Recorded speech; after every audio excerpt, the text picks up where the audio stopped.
Isa ito sa magandang features ng Ford Everest is yung kanyang yung dashboard or yung kanyang infotainment. Automatic yan nagpapalit ng kulay depende sa outside environment. So paano gumagana yon? So for example, so ayan, very masyadong mataas na yung araw. So makita mo, no clouds, at ang time natin is 1:24.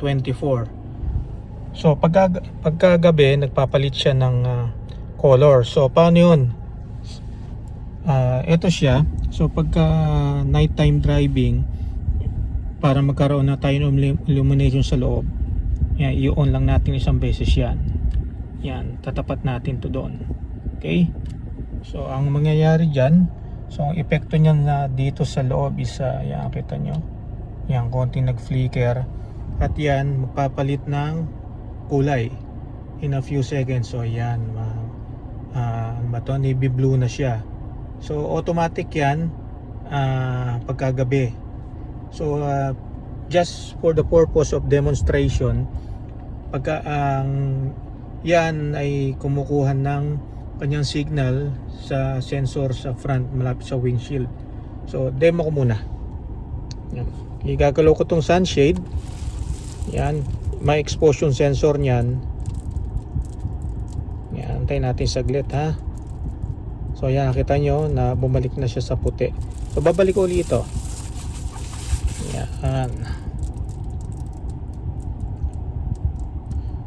Then in a few seconds, so yan. So yung sensor na ay nandito sa tapat. Okay. Yan.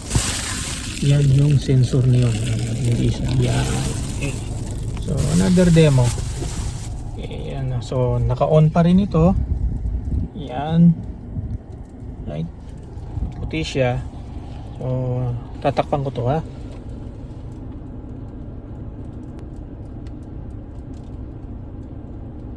Ayaw. Speak.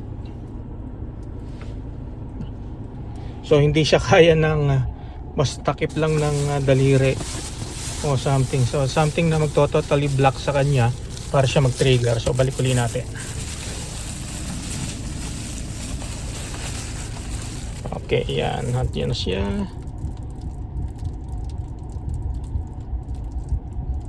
Okay, yan. So guys, yun. Isa to sa magandang features ng Ford Everest para hindi ka distracted driving during night time.